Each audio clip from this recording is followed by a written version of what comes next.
This here is all about my wife, my kids, the life that I live. Through the night, I was his, it was right what I did. My ups and downs, my slips, my falls. Bonjour à tous et toutes, bienvenue dans ce vlog sur Creed 2, la suite du Creed de Ryan Coogler qui avait redémarré la saga Rocky de Sylvester Stallone après les 6 films Rocky. Ce film est donc le 8e film de la saga et prend la suite directe à la fois de Creed et de Rocky 4. Puisque la famille Drago, Victor Drago le fils et Ivan Drago le père, qui avait tué Creed, débarquent à nouveau quelques années après. Ils sont tombés en disgrâce, ils vivent désormais en Ukraine et non plus en Russie, et ils ont complètement disparu de la vie sportive et de la vie publique russe. Mais voyant Creed débarquer dans l'arène de la boxe internationale, ils se disent, bah du coup, si le fils de Creed affrontait le fils de Drago, et ben du coup tout le monde serait intéressé, ça pourrait relancer notre carrière, ça pourrait nous faire repartir, etc., etc. Donc les Russes se mettent en tête de poutrer l'Américain pour essayer de revenir sur le devant de la scène. Et ainsi va démarrer une nouvelle histoire de Creed et de Rocky, ce qui est un petit peu le problème. J'ai du mal avec ce film et j'ai eu du mal à faire ce vlog, c'est la 3e, 4e fois que je enregistre ce vlog parce que c'était compliqué pour moi d'expliquer le truc correctement, mais en fait ça y est, j'ai enfin trouvé la formule pour expliquer le truc simplement et rapidement. Les films Rocky sont des histoires basées sur un thème. Le premier film Rocky, c'est Going the Distance, comme dit la chanson, et c'est comme est le thème du film, c'est faut réussir à tenir en fait, à aller jusqu'au bout.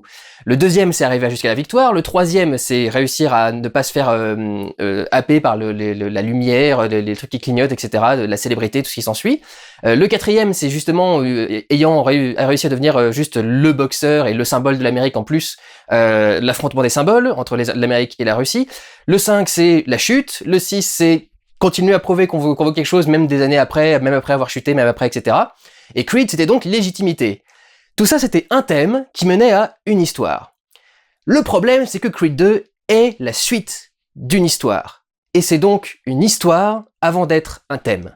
Sauf que la saga Rocky, c'est des thèmes qui donnent des histoires. Du coup, ce film fait extrêmement bordélique et ne fonctionne pas trop parce qu'ils essayent de mélanger des thèmes au-dessus de l'histoire de base qui est l'affrontement entre le fils de Creed, le fils de Drago. Et ça les amène du coup à rebrasser en fait tout ce qui a déjà été brassé dans la saga. Enfin, en grosso modo, donc c'est la suite de l'histoire du 4, avec le schéma du 3, avec les leçons et les apprentissages du 1 et du 2, enfin c'est un peu un gros mélange. Certains films sont attribués à certains personnages, certains films sont attribués à d'autres personnages, mais grosso modo, c'est des leçons qu'on a un peu déjà vues à nouveau traitées, quoi. Et du coup, il y en a qu'on pensait vraiment être traités, quoi. Par exemple, le rapport de Creed à son père, qu'on pensait vraiment être traité dans le film d'avant, ou des choses genre là, ou sa façon de se battre, etc. Et la progression, du coup, de l'histoire et des thèmes qui sont mélangés dedans, avance assez difficilement et t'as toujours l'impression que ça a vraiment été forcé pour rentrer dans le truc. Et grosso modo, avant la moitié du film et le premier élément dramatique majeur qui se passe dans la vie de Creed et son affrontement avec Drago, jusque-là, le film est un petit peu compliqué pour moi à prendre et à suivre en fait. Ça fait trop artificiel.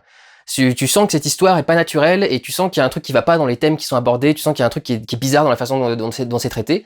Ils arrivent à garder quand même le sentiment du Rocky, notamment avec un côté très humain, très terre à terre. Il y a une scène où donc vous savez sans doute si vous avez vu la bande-annonce, mais Bianca tombe enceinte dans ce film-là, Bianca qui est la copine de Creed.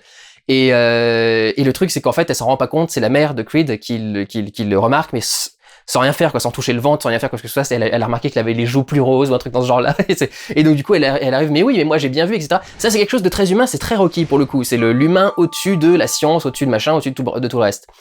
Mais pour le reste, c'est vraiment difficile à faire fonctionner, quoi, ça a vraiment du mal à marcher, et je trouve que ça se sent en particulier au niveau des musiques, parce que tu sens qu'elles sont pas inspirées, qu'elles transcrivent rien, qu'elles doublent ce qui est en train d'être dit dans les dialogues, au lieu de lui apporter une nuance, ou lui apporter quelque chose en plus, ou de le renforcer. Il y a quelque chose qui marche pas du tout. Il y a plein de scènes qui sont vraiment nappées de musique, mais vous savez cette petite musique d'ascenseur un peu molle et qu'on n'entend pas trop et qui en même temps du coup rend la scène un peu mauvaise. Le début est assez parlant en fait en ce qui concerne les problèmes du film. Déjà il y a un problème de surcharge parce qu'on commence avec Drago en Russie, avec une image un peu désaturée, on te montre leur vie de merde en Russie, en Ukraine, et comment est-ce que, du coup, ils ont pas vraiment de futur. Je parlerai d'autres trucs de mise en scène un peu plus tard, mais il y a des trucs par rapport à la lumière, etc. Ensuite, une fois qu'on a fini d'être sur eux, on passe à Bianca, qui est en train de flipper avant le début d'un combat, et donc en train de regarder en backstage la salle. Donc on suit Bianca ensuite en plan séquence jusque dans les loges. Dans les loges, enfin dans les vestiaires, on découvre Creed. On se dit, ça y est, l'histoire va commencer, on a rejoint notre personnage principal, c'est Creed. Et en fait là non, il y a Rocky qui débarque en plus.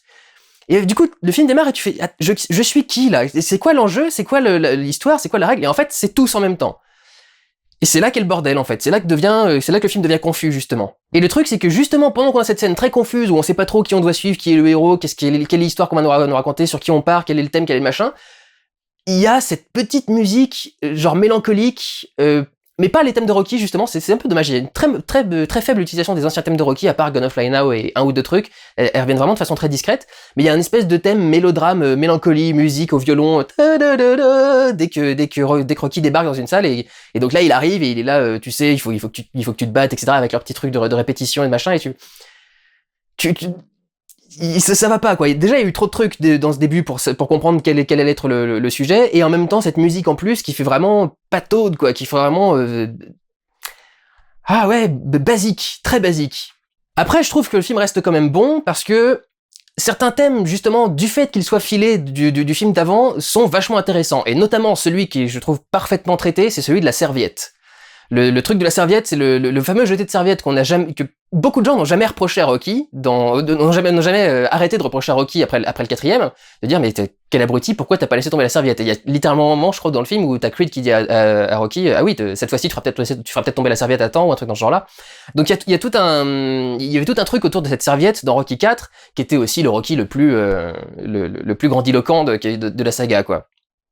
Et en fait, à la fois ils vont t'aider à comprendre pourquoi tu peux pas acheter la serviette, sans même en parler presque des fois, mais c'est vraiment juste, tu vois les personnages, tu vois ce qui est en jeu dans leur vie, dans leur profession, dans tout le reste. Les combats sont toujours aussi ouf. Enfin, le combat de fin, j'étais quand même ouais devant la salle et devant l'écran. Mais tu sens vraiment que il y a trop en jeu pour que tu puisses décider à sa place de jeter la serviette et de faire le truc. Et en même temps, ça va amener à un sens symbolique extrêmement beau quand enfin le truc va arriver à son terme, quoi. Quand ils vont arriver au terme de la serviette, de jeter l'éponge, comme on dit en français, plutôt que jeter la serviette. Mais quand ils vont arriver à la fin du thème de la serviette, vraiment, tu vas voir le truc et tu vas faire, ah, ça, c'était vraiment, vraiment très, très beau. La façon de lire le truc et de montrer, pour le coup, c'est vraiment bien fait. Et donc, du coup, ce thème filé là est vachement intéressant. Un autre petit truc filé, mais sur lequel je reviens juste parce que j'en ai parlé dans Magnifique Pourquoi j'ai raison, vous avez tort, sur la saga Rocky, que vous devez absolument aller voir si vous aimez cette saga. J'avais parlé de la fameuse statue de William Penn qui est au bout de la rue. Et il y a comme ça une réutilisation des symboles pour montrer que c'est les Dragos méritent aussi un petit peu. Ils ont été dans la merde parce qu'ils ont été dans un système qui était pas bon et qui marchait pas. D'ailleurs, j'ai bien aimé que tous les éléments du système reviennent, y compris la fameuse nana, la grande blonde. Là, j'aime bien l'histoire qui traîne derrière, mais j'aime bien surtout les symboles et comment ils sont réutilisés parce qu'ils montrent que effectivement, il s'est passé de la merde avec les Dragos, mais en même temps, vu ce qui leur est arrivé après, ils ont quelque chose à prouver maintenant, quoi. Ils sont pas juste là pour représenter la Russie, ils sont pas machin, ils ont quelque chose à prouver. Et c'est montré parce que dans le fait que Victor soit habillé comme Rocky pendant de longues séances d'entraînement, et il s'entraîne beaucoup comme Rocky justement, avec Drago derrière dans la camionnette, exactement comme il y avait Mickey qui pouvait lui dire de courir, etc. Ou la camionnette de Avildsen, le réalisateur, qui est en train de lui dire allez vas-y cours Stallone maintenant, va devant, et on va filmer ça vite fait avec la Steadicam. Et donc il y a ce symbole là qui est repris, et il y a la fameuse statue de William Penn, qui sont les deux Dragos arrivent, ils regardent la statue de Stallone d'abord de Rocky, en se disant ah évidemment lui il est devenu un seigneur, quoi. Il a eu sa statue, il a son machin au bord des marches, et puis finalement il monte les marches sur lesquelles il y a des mecs qui sont en train de monter les marches et de finir comme ça, parce qu'évidemment quand tu vas tourner là-bas il y a toujours un mec qui est en train de faire ça, tu peux pas les retirer des escaliers, et puis ça passe bien dans un film Rocky, dans un film Creed du coup, et là la caméra se tourne et tu vois la statue de William Penn qui est filmée au fond. Vous me prenez toujours pour un taré à être obsédé par ce truc-là, il va dire si c'est un symbole de réussite, c'est un symbole du personnage de Rocky, c'est à traiter quoi, c'est traité dans tous les films. À un moment, il va bien voir que vous admettez que j'ai raison, que vous avez tort quand même, merde. Cette statue est dans tous les films, évidemment qu'elle a un sens, sinon il la remettrait pas dans tous les films. Et comme par hasard, les films dans lesquels elle l'est pas, c'est celles où il y a un sens particulier. Donc, il y a quand même ce qui doit faire la saveur et la sève d'une saga Rocky. Mais tu sens qu'ils sont en train de presser le truc un peu trop loin, là. Ou tu sens qu'ils avaient pas l'idée. Ils avaient l'idée de l'histoire, mais pas l'idée du thème. Et que là, le but c'était vraiment, faut qu'on raconte une nouvelle histoire qui se passe dans le même univers. Et il y a des choses qui sont intéressantes, qui en ressortent de façon intéressante, mais la plupart du temps, c'est pas très inspiré, ça va pas à fond, et c'est pas exactement du Creed ou du Rocky, quoi. Ensuite, comme j'ai dit, il y a quelques symboles qui sont intéressants, notamment au niveau de la mise en scène. Il y a notamment tout un truc autour des lumières. Je sais pas si vous avez remarqué, mais en fait, Ryan Coogler est obsédé par le fait que ses héros soient représentés par des lignes de lumière. C'est toujours des lignes d'halogène ou des lignes de lumière, quelles qu'elles soient. Dans Black Panther, c'était les trucs en adamantium sur le bord de la route. En vibranium, pardon. Pas en adamantium, mais du coup il a toujours ce truc de la raie de lumière, la ligne de lumière. Et donc dans Creed, il y avait beaucoup de scènes comme ça où Creed était soit en train d'attendre avant un match ou dans une salle quelconque, et il y avait du coup cette ligne de lumière. C'est parce que Ryan Coogler adore les points de fuite. Mais du coup la lumière, ça fait le personnage principal, quoi. C'est celui qu'on suit, c'est la lumière, c'est lui qui nous attire dans l'histoire. Et en fait pour montrer que Drago, en un sens, mérite aussi ce qui se passe, non seulement il l'habite comme il l'habite. Il l'habille comme Rocky pendant de nombreuses scènes, quand il fait son jogging, etc. Mais surtout, il y a ce plan au tout début du film où il va vers le ring pour faire un de ses combats à lui, un combat pas vraiment officiel, je crois. Et en fait, dans son couloir à lui, il y a un halogène sur 2 d'allumé. Littéralement. Il y en a 1 sur 2 d'allumé, ce qui fait que la ligne est en pointillé et pas complète, ce qui montre donc que le chemin est encore plus dur pour lui. Parce que Creed, il avait quand même le nom au-dessus de lui, quoi, pour lui permettre de faire une petite entrée. Il a fallu qu'il le dépasse, mais il avait quand même son nom pour entrer. Drago, son nom, pour le coup, il l'attire vers le bas. Donc vraiment, il y a un truc par rapport aux lumières qui est vachement intéressant, et il y a un travail globalement des lumières qui est extrêmement intéressant. Donc comme je vous l'ai dit, les lignes, c'est le symbole du héros de Creed, imposé par Ryan Coogler, mais du coup il a décidé de le réutiliser dans celui-là, ce qui est vachement intéressant. Il y a toute une utilisation de la lumière qui est vachement intéressante. Au tout début du film, on a un combat où Creed devient le champion mondial de boxe, et pour montrer qu'il est ce qu'on appelle dans l'expression à la croisée des chemins, et ben il y a 2 raies de lumière qui se croisent comme ça, enfin il y en a 2, il y en a des dizaines qui se croisent derrière la scène, mais il y a tout un truc comme ça de lumière qui se croisent pour montrer qu'il est à la croisée des chemins et qu'il arrive vraiment au sommet de son truc, ouais. Il devient le champion mondial et il devient le boxeur le plus important. Et c'est remis en scène ensuite. Il y a donc le premier combat avec Drago, parce qu'il y a plusieurs combats. Et je m'y attendais pas du tout. D'ailleurs, je m'attendais à ce qu'il y ait un long build-up vers un seul combat, et en fait non, il y en a 2 ou 3. Et en fait le premier, il arrive et les lignes sont en train de former une spirale. Ils sont en train de former un cercle. Et c'est justement l'idée que le mec est en train de perdre le contrôle, quoi, qu'il est en train de tomber, que le truc fonctionne plus exactement bien. Et du coup, il y a ce travail du coup du cercle et de la spirale qui retravaille ce truc-là, quoi. C'est une spirale faite avec des traits. C'est un trait, un trait, un trait, un trait, et petit à petit, ça forme une spirale. Donc c'est vachement intéressant en termes de lumière. En face, il y a Drago qui vient de la même façon que son père, avec des trucs de feu qui débarquent et tout le bordel. Et ils vont continuer à travailler ça encore. Quand il échoue, j'adore le travail de la lumière dans ce film. Quand il échoue, il sort de la salle, et enfin de l'hôpital plutôt, et pour montrer donc qu'il a échoué, du coup la lumière est cachée puisque il a pas réussi à atteindre la lumière. Donc il y a un plan qui filme du coup le moment où il s'en va et qui filme en hauteur les lumières du hall d'entrée de l'hôpital. Et les lumières de l'entrée de l'hôpital, c'est des lumières qui sont en dessous d'une plaque qui est entièrement opaque. Ce qui veut dire que quand tu regardes, t'as opaque, lumière et mur. Et en fait, c'est la lumière qui se réfléchit sur le mur qui éclaire en dessous. Ce qui veut dire que tu vois pas la lumière. La lumière est là, mais la lumière est cachée. Parce qu'il a perdu. Vous voyez comme c'est génial le travail de la lumière quand même, merde. Donc du coup ça, c'est vachement intéressant. Il y a quoi d'autre encore? Il y a un moment où il débarque et il y a on crée donc un spectacle son et lumière, et il y a alors je vais en parler en dernier du coup de ce truc là, un petit peu après le spectacle son et lumière, il arrive sur scène et là il y a tous les spots qui bougent pour faire en fait pour se ramener juste au-dessus du carré du ring, et du coup en fait ça fait le ring et il y a des barreaux de lumière comme si c'était une prison avec des barreaux de lumière. Et c'est ça le truc, quoi. C'est leur ligne de lumière à lui et à Drago qui se rencontrent sur le ring. Ils sont bloqués sur le ring, ils peuvent pas sortir, et tant qu'ils ont pas fini ce combat, ils sortent pas, quoi. Donc les lumières les bloquent à l'intérieur. Parce que c'est ce combat qui va tout prouver pour eux et pour le reste de leur carrière à vie, quoi. Donc c'est vachement beau et vachement intéressant comme mise en scène. Et donc il y a un petit truc qui est vachement intéressant, où, évidemment pour les combats, il les filme à la Rocky comme d'habitude, le même style de plan, le même style de lumière, très bien fait, même utilisation de la musique aussi, et justement la musique et la lumière. C'est parce que au tout début du combat final, il y a donc un spectacle son et lumière, et qui fait le son? Bianca! Et ça c'est vachement intéressant parce que la musique a toujours été vachement importante dans les films Rocky, les paroles collent toujours à l'histoire qui est en train de se dérouler dans le scénario, même Survivor, même tout dans ce genre-là, quoi.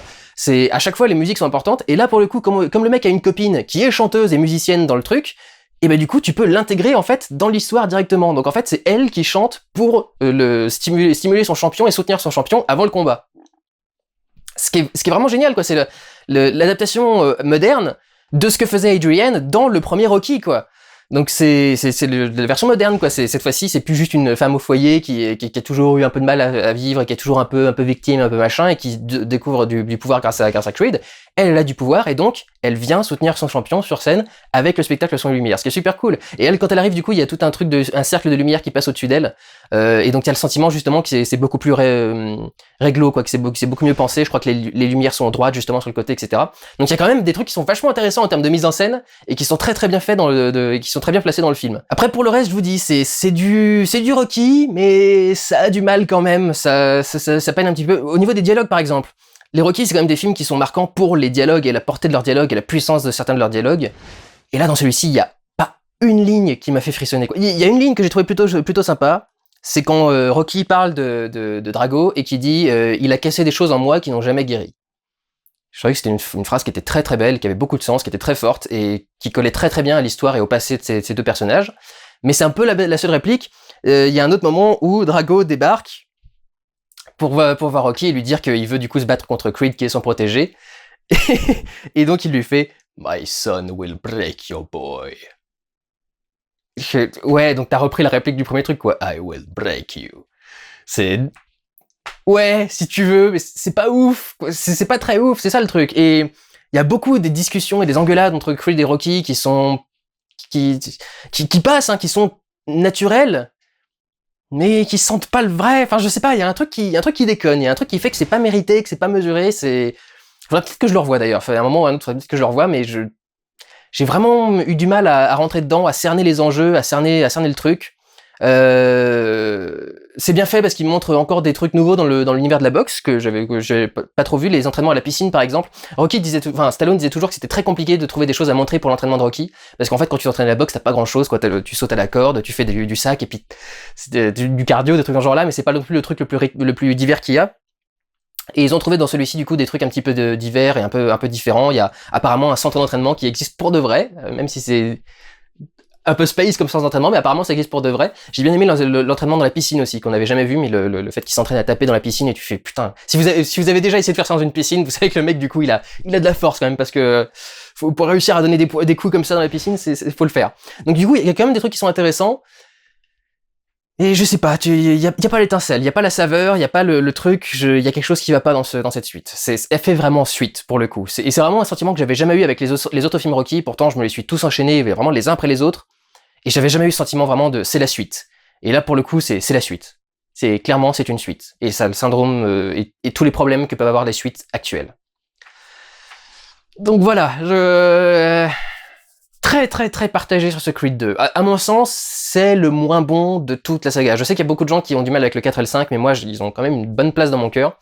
En revanche, Creed 2, si je peux ne pas le revoir dans ma vie, je m'en porterai très bien. Je me forcerai pas à pas le revoir, mais si je peux ne pas le revoir, je m'en foutrais, quoi. Si jamais je ne le verrais pas, si jamais je le revoyais pas, je m'en foutrais. C'est ça le truc. Alors que les autres, je veux bien les revoir n'importe quand, mais celui-là, il m'est un peu passé dessus, quoi. J'ai pas senti vraiment le cœur du truc. Mais, comme tous les films de cette saga, il met l'accent sur les deux points essentiels, les combats, vraiment le combat réel, pas la boxe en général, mais vraiment le combat tel qu'il est vécu et comment est-ce qu'on nous le fait vivre, et l'humain. Les rapports vraiment humains entre les personnages, comment est-ce qu'ils se parlent, ce qui se passe dans leurs relations, etc. C'est vraiment ça qui est au centre du truc. Donc c'est toujours du Rocky, c'est toujours du Creed. J'ai juste un petit peu de mal avec le scénario et je trouve que c'est pas... Et bizarrement, mon problème avec le scénario, c'est pas que c'est ridicule. Il faut dire que j'ai pas trop de problème avec Rocky 4, mais mon problème avec le scénario, c'est pas vraiment que c'est ridicule et c'est pas vraiment le côté My son will break your boy, etc. C'est plutôt vraiment le truc du... Il y a trop de choses là-dedans, je sais pas, tu sens que c'est un buffet à volonté, qu'ils ont absolument tout pris, mais du coup, les trucs ont du mal à se mélanger, je crois. J'ai un petit problème avec ça. Bref... À vous de voir si vous avez envie de vous précipiter en salle pour le voir ou pas. En ce qui me concerne, bon. Si je le revois un jour, c'est par hasard. Ou alors c'est parce que je fais une vidéo sur le truc, mais je crois pas prévu. En tout cas, pas s'ils font des suites comme ça. Prenez soin de vous, allez voir des films. Ciao!